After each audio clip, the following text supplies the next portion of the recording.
Hello. I always feel weird waiting for it to go live because it says starting live and I'm just sitting here smiling, so it will be a good screenshot when it goes on there. I probably look like an idiot, but I'm here. It was a very, very busy night.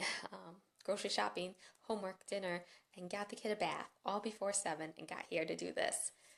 Realizing 7 o'clock, not a good time for me, so I probably won't be scheduling any other lives around 7 because it's right in the middle of our nighttime routine. But anyways, I'm gonna get started because I know most of you watch the replay, so we'll do that.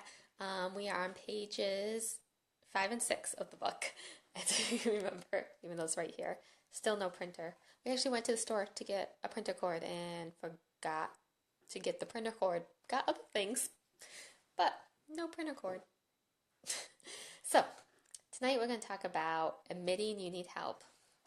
This is something that's so hard for us moms and us perfectionists to do because we just feel like a failure and we feel like admitting that we need help is admitting defeat and admitting that we couldn't do everything. And it's so hard to admit that. So, I think the first step is we have to actually admit it to ourselves.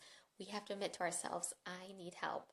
If you're feeling that burnout, that stress, that overwhelm, just say it to yourself. I need help.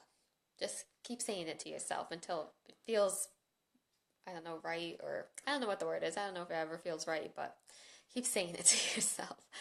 And don't compare when you need help to somebody else. If you have a 2-year-old and you're needing help now, but your friend has a 3-year-old and she never needed help when her daughter was 2, don't compare. We each have our own threshold. We each have our own breaking point, and we can't compare our lives to somebody else's because it's completely different.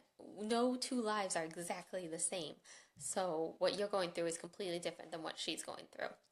So, um, page 5 is all about that. I'll let you read that on your own, but I really like at the end where we practice saying to ourselves, I need help. It is okay to need help. I am still a good mother. Just because you need help does not mean that you failed at motherhood. You are still a good mother. So I need help. Just say that to yourself. I know it's kind of cheesy and woo-woo, but it really does work. If you keep saying it to yourself, and then it will help you get up the courage to actually ask for help. And the next one is another brain dump. You can kind of go off the list that you made yesterday, or you can start over again, up to you. But things you need help with, things that you can think of right off the top of your head. If you like cooking, cleaning, babysitting, getting a night out just to yourself, anything that you need help with, school pickup, drop off, lunches, I don't know, there could be a million different things that you need help with. Write them all down, just list them all. Mine was cooking, cleaning the house, dishes. I hate dishes. I guess that goes with cleaning the house though. And somebody picking up my son after school. Okay. Next is after you write your list, next to it, write how you will feel when you get the help. How will that make you feel? Having somebody help me pick up my son after school made me feel like, I guess, safe, that I knew my son was safe and going to a safe place. I wasn't having to worry about him. So it took the worry away. If somebody helps you clean your house, how will you feel? Probably pretty good to have a clean house. I know that always makes me feel good. So just write all your emotions down. Maybe you realize with something that you won't feel good if you get somebody else to help, that you'll feel like, I